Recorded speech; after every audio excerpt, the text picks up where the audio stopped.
Irmãos, vamos orar mais uma vez, agradecendo a Deus pela bênção de podermos abrir a sua palavra e nela meditarmos, podemos celebrar a Ele com o coração aberto e ouvi-lo.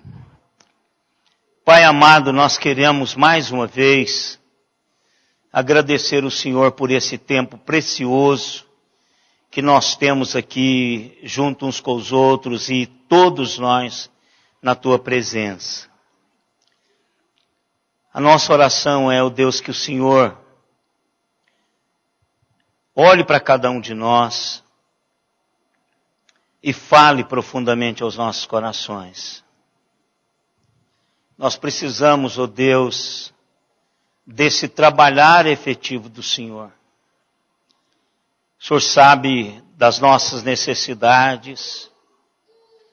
O Senhor sabe, ó Deus, o que de fato é real dentro de nós. O Senhor sabe da nossa história, dos nossos enfrentamentos. E por isso, ó Pai, nós queremos ouvir do Senhor nessa noite. Mais uma vez.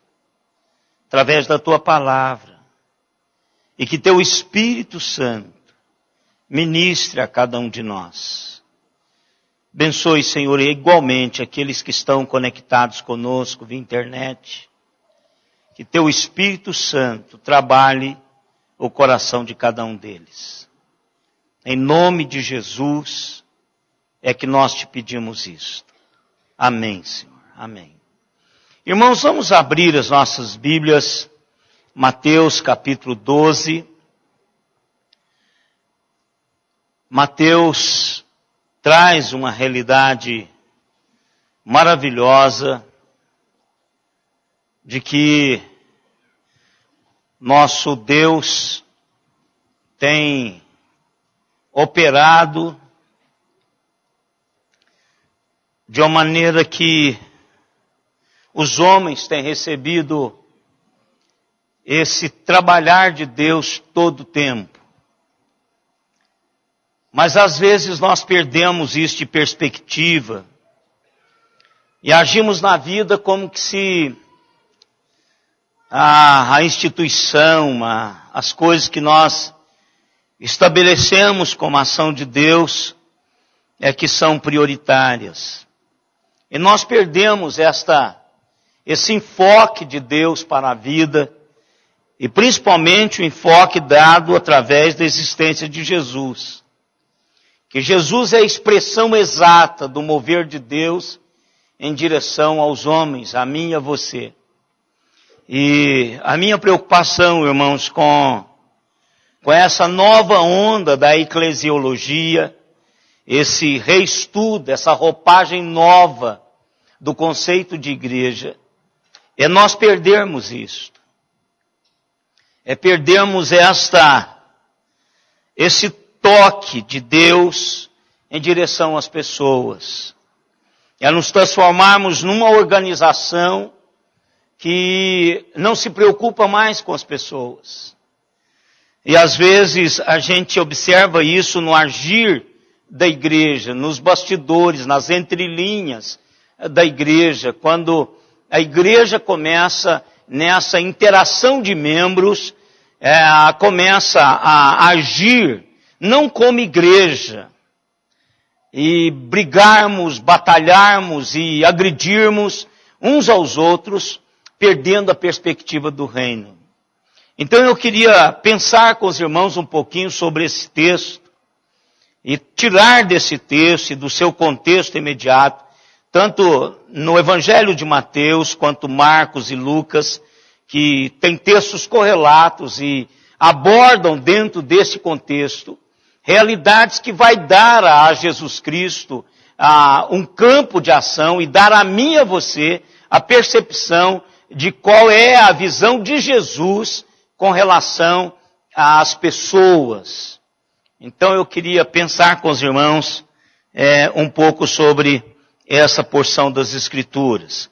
Eu quero começar no verso 14 e ir até o verso 21 do capítulo 12 de Mateus.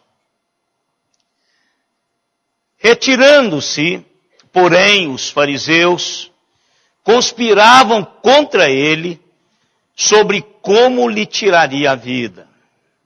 Mas Jesus, sabendo disto, afastou-se dali, muitos o seguiram, e a todos ele curou, advertindo-lhes, porém, que o não expusesse à publicidade, para se cumprir o que foi dito por intermédio do profeta Isaías. Eis aqui o meu servo que escolhi, o meu amado, em quem a minha alma se compraz. Farei repousar sobre ele o meu espírito, e ele anunciará juízo aos gentios. Não contenderá, nem gritará, nem alguém ouvirá nas praças a sua voz. Não esmagará a cana quebrada, nem apagará a torcida que fomega, até que faça vencedor o juízo. E no seu nome esperarão os gentios. Que Deus nos abençoe de uma maneira muito especial, através da sua palavra já abençoada. Tudo começa, irmãos, com Jesus agindo em direção a um homem com a mão ressequida. Um homem que vai até a igreja na esperança de receber uma manifestação de Deus em direção a ele. Eu não sei se ele estava preocupado em ser curado, mas o fato é que Jesus fez isso. Então, quando Jesus faz isto, Jesus choca aquela cultura religiosa da época. E naquela época, curar no sábado, fazer qualquer coisa no sábado, era digno de toda a aversão dos fariseus, da religiosidade. Em alguns casos graves, o ponto era que tinha até julgamento para isso. E eles tramam a morte de Jesus neste mesmo dia. O que eu acho interessante, irmãos, é essa dicotomia da igreja do Senhor Jesus Cristo. No momento, Jesus não pode curar um enfermo que vai à sinagoga. Mas no mesmo momento, naquele mesmo dia, a cúpula religiosa pode reunir-se e decidir matar Jesus. É essa dicotomia que a gente precisa banir do nosso meio. A realidade da nossa teoria, da nossa prédica, com a realidade da nossa prática. Nós precisamos desvencilhar-nos de tudo aquilo que barra-nos em direção às pessoas. Precisamos estar jogando fora tudo quanto impede-nos dilatar o nosso coração em direção às pessoas. Não importa se ela é uma aleijada, se ela é uma aleijada moral, se ela é uma aleijada física, uma deficiente, moral ou físico, se ela é qualquer tipo de pessoa, nós temos que barrar essa realidade nossa, irmãos. Isso precisa ser praticado. E não só num discurso, ocupando parte de um discurso da nossa prédica. Eu acho interessante, irmãos, que 7 séculos antes desse momento, Isaías profetizava com relação a isto, e agora em Jesus Cristo estava se cumprindo essa realidade. O que é interessante é que Isaías olhava canas quebradas, Isaías olhava o fio fumegante, mas agora Mateus olha pessoas quebradas, pessoas que estão drenadas pela vida e que precisam desse Jesus que agora invade a história dessas pessoas. E nós precisamos entender isso, irmãos. nós precisamos de entender que nós somos uma agência com agentes que levam essa realidade de Deus à vida das pessoas. Nós estamos ficando, irmãos, insensíveis, cauterizados.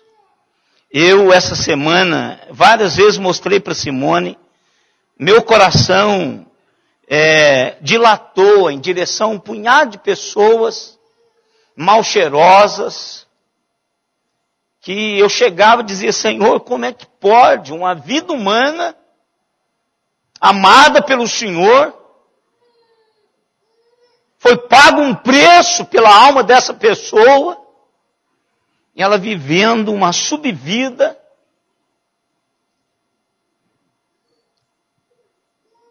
e a igreja do Senhor Jesus Cristo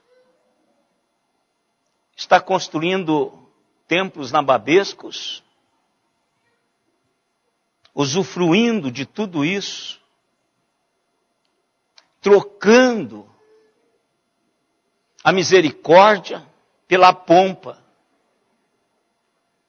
Quando Jesus aparece com um grito de misericórdia. Quando Jesus aparece, ele aparece como oportunidade de Deus para um novo recomeço das pessoas, em todas as dimensões. Eu estive pensando em várias pessoas essa semana com relação a isso, irmãos. Eu estive pensando em todas as pessoas que os evangelistas incluem no contexto amplo desse sábado especial para este homem da mão ressequida.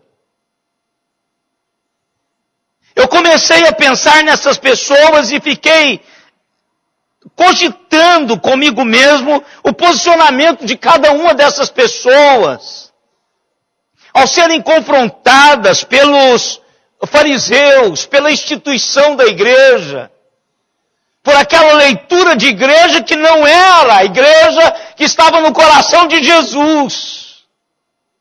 Era algo que tinha sido construído afora, o projeto de Jesus. Eu pensei nos próprios discípulos. Imagine vocês, nós presenciando um momento espetacular, milagroso, potentoso de Jesus, curando alguém com a mão ressequida, e aquela pessoa estica o seu braço, começa a adorar o Senhor. Eu ficaria com meu coração maravilhado. Aí chegam os presbíteros e diz assim, aqui não! Sábado não!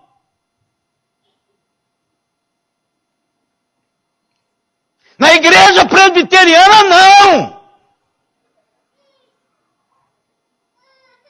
Imagine, irmãos, o coração desses discípulos.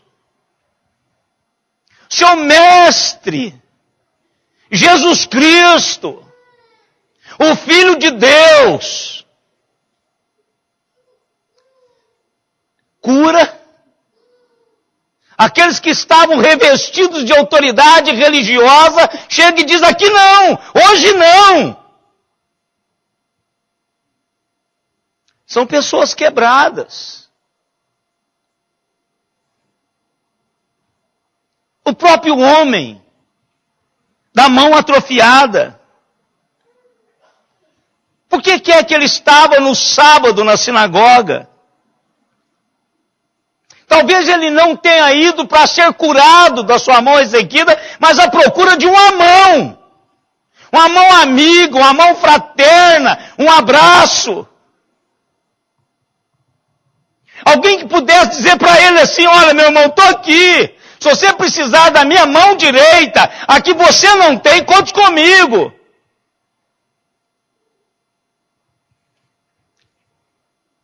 A multidão que seguia Jesus. O homem possuído pelo demônio, sendo cego e mudo.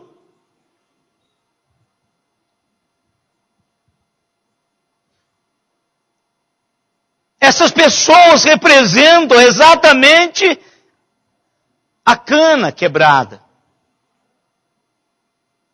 A cana que fora quebrada, aleijada. E Jesus se apresenta. Porque Cristo está acima de todo cerimonial. Jesus Cristo, Ele é o Senhor do sábado. Não há nada que prenda a ação de Cristo, irmãos. Imagine vocês, Zaqueu, sozinho.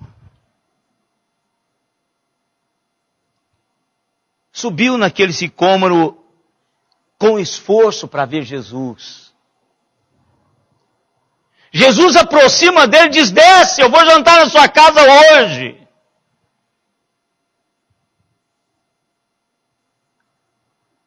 A mulher apanhada em adultério. Eu imagino o coração dela quando ela vê Jesus. Porque Jesus era exatamente a única oportunidade dela continuar a vivendo. Jesus faz exatamente o seu papel. Jesus trabalha a vida dela, Jesus propõe-lhe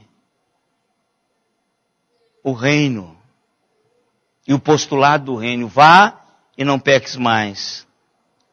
Maria e Marta, Jesus chora com elas. Jesus encontra na sua caminhada canas quebradas. Ele estende a mão, mostra amor e misericórdia. Ele age em direção a essas pessoas. Jesus não se junta aos fariseus para repreender os seus discípulos. Muito pelo contrário, Jesus diz para os fariseus que Ele é o Senhor do sábado, o Senhor da vida, o Senhor que veio para curar. Jesus curou a todos os doentes que estavam lá naquele dia.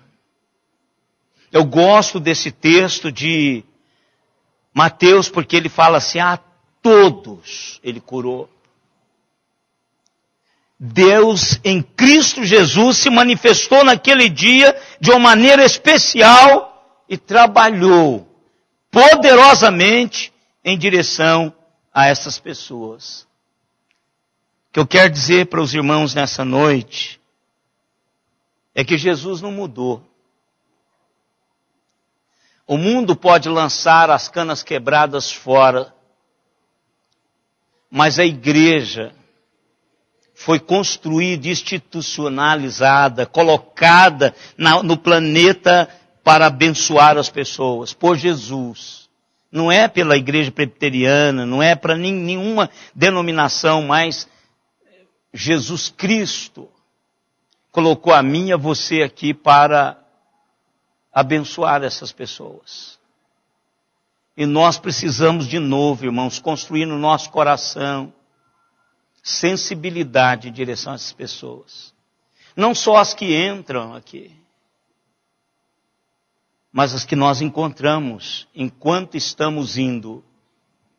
Porque essa é a missão do crente. A missão do crente é enquanto nós estamos indo. Essa é a grande comissão. Enquanto a vida acontece, eu ministro as realidades do reino.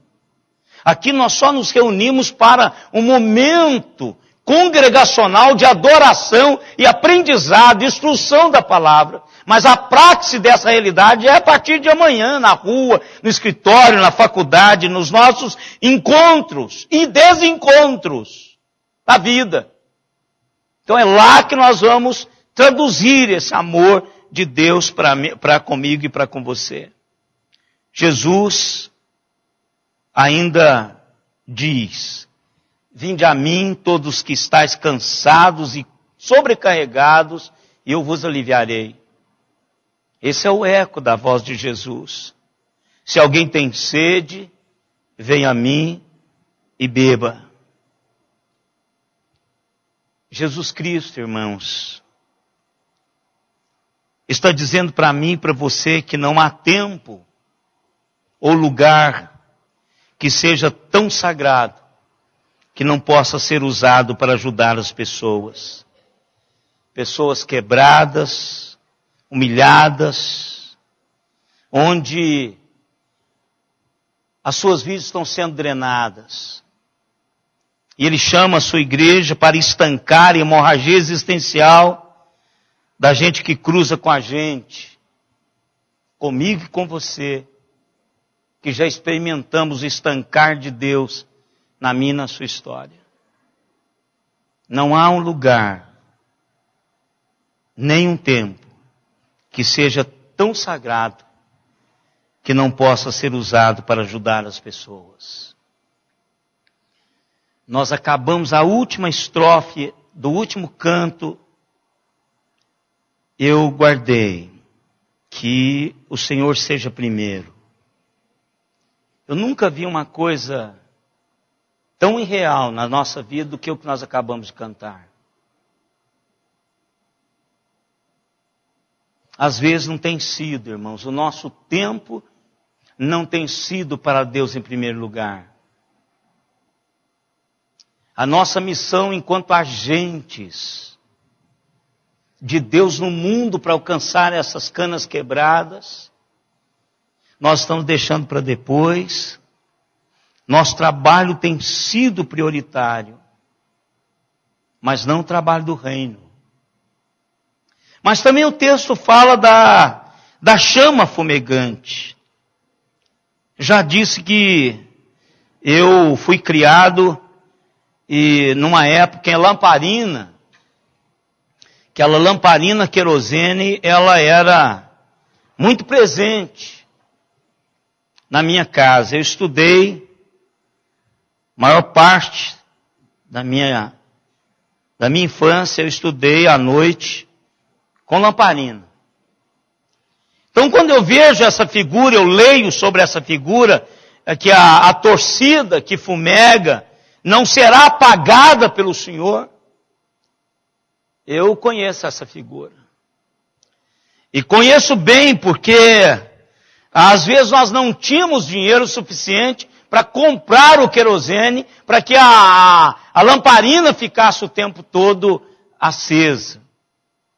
Para que a lamparina ficasse, o pavio, esse fio de lã que estava tecido no bico da lamparina, ele tinha que se manter umidificado pelo querosene. E se assim não fosse, ele apagava. E quantas vezes eu vi o último fiapo de vida da lamparina do meu quarto, eu tentando terminar a leitura porque ia acabar o querosene. Então, quando eu vejo isso, eu vejo que o Senhor chamou a sua igreja para não apagar o último fiapo de vida na vida das pessoas. Aquele fiapinho último de luz, ele não apaga. Jesus está acostumado a acreditar em pessoas que não acreditam mais nelas. Jesus está acostumado a acreditar em pessoas que ninguém mais acredita. E chama a igreja para isso. Irmãos, quantas pessoas que são seus amigos, pessoas das suas casas, da sua casa, que você nem sabia que elas estão como estão, porque acabou-se a nossa sensibilidade. Tem tanta pessoa entre nós, irmãos, que precisava de um abraço, de uma palavra amiga. E a gente tem indo embora rápido para casa, sem nos preocupar com elas. O texto diz, Senhor Jesus Cristo, não esmagará a cana quebrada, nem apagará a torcida que fomega, até que faça vencedor o juízo. Jesus não humilha.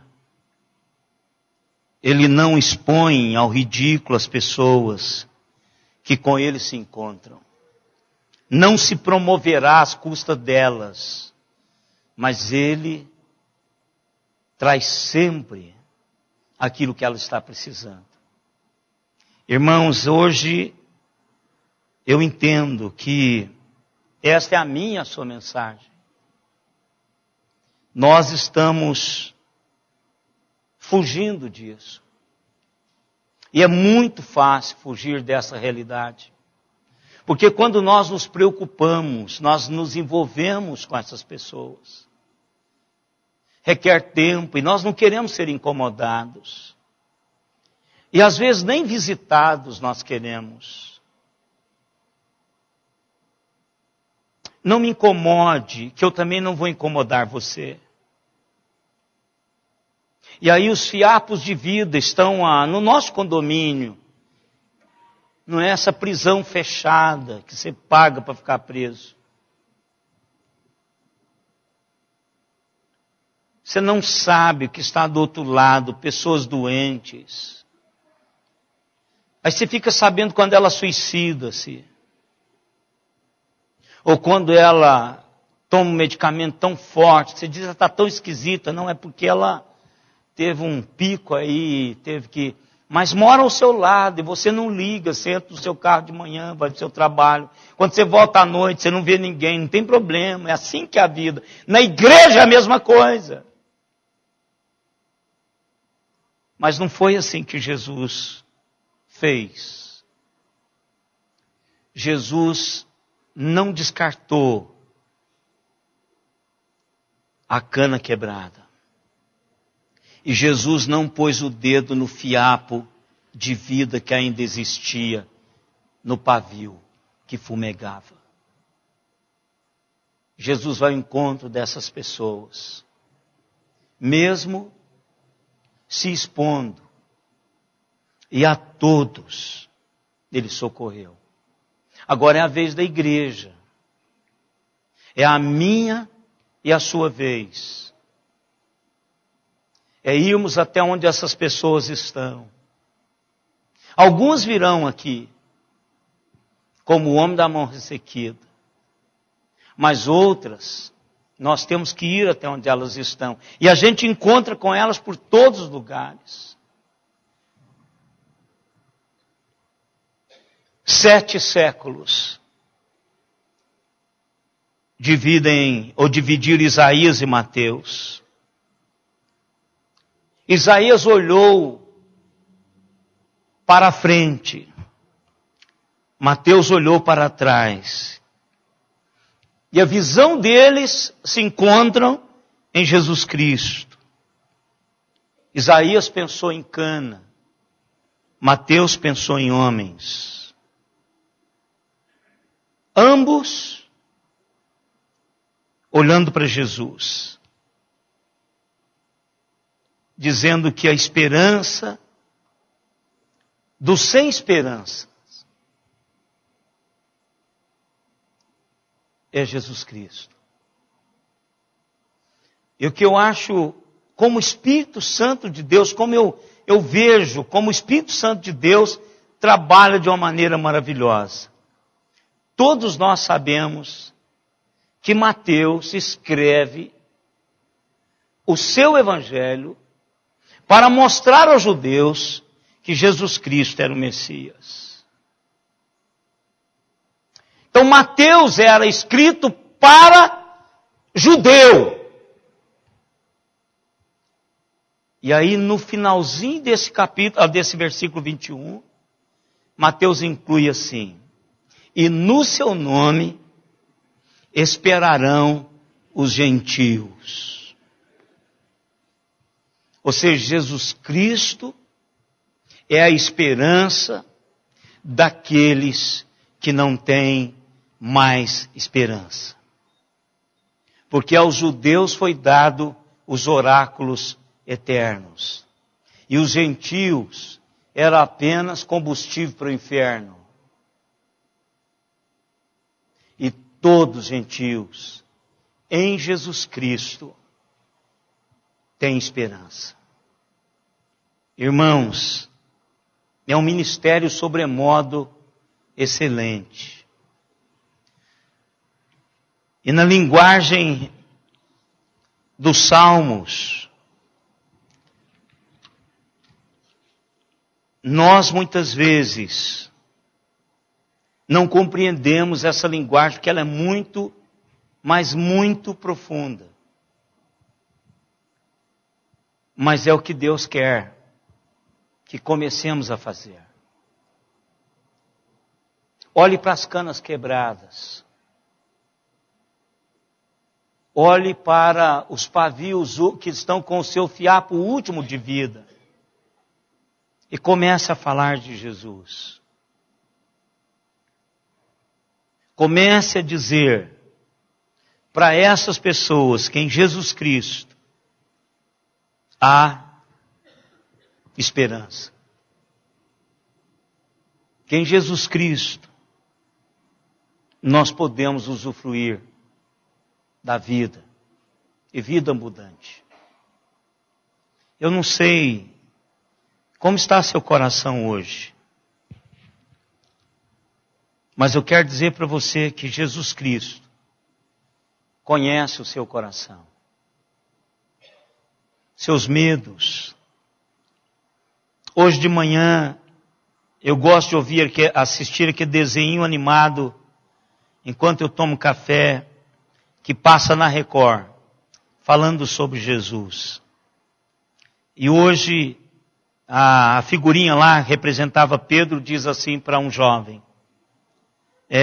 Jesus Cristo, Ele é o nosso Salvador. Ele salva-nos do medo da morte. Ele salva-nos do poder do pecado. Ele salva-nos da escravidão do pecado. Ele salva-nos da condenação do pecado. Ele salva-nos do pecado. E Ele compartilha conosco a vida de Deus, a vida eterna.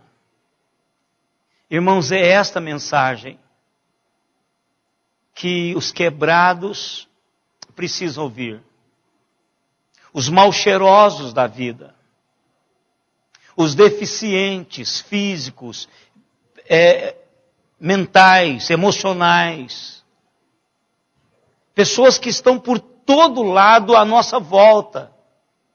Alguns deles são nossos amigos íntimos. Mas ainda assim continuam sofrendo. Porque nós ainda não falamos de Jesus para eles, como deveríamos falar. Jesus Cristo vem ao socorro de toda a cana quebrada e de todo o pavio fumegante, para estancar o dreno das suas vidas, para renovar e dar vigor. Vamos, irmãos, cantar o hino 150, pensando nessa salvação, pensando nesse Jesus que de uma maneira especial veio até nós e nos trouxe esta salvação.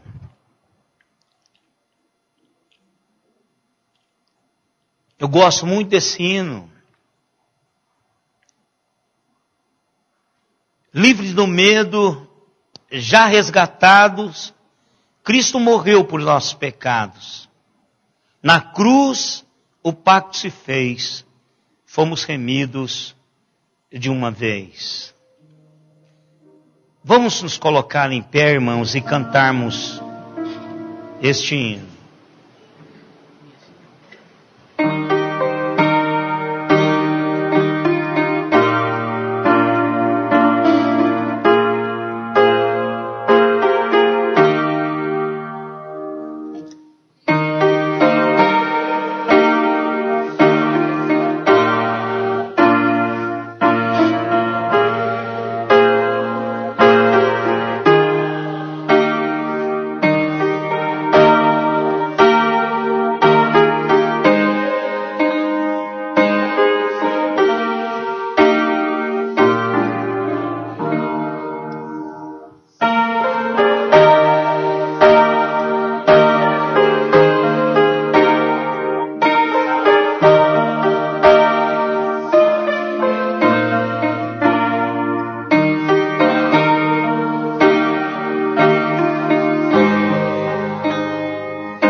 Isto que Jesus veio fazer por mim e por você.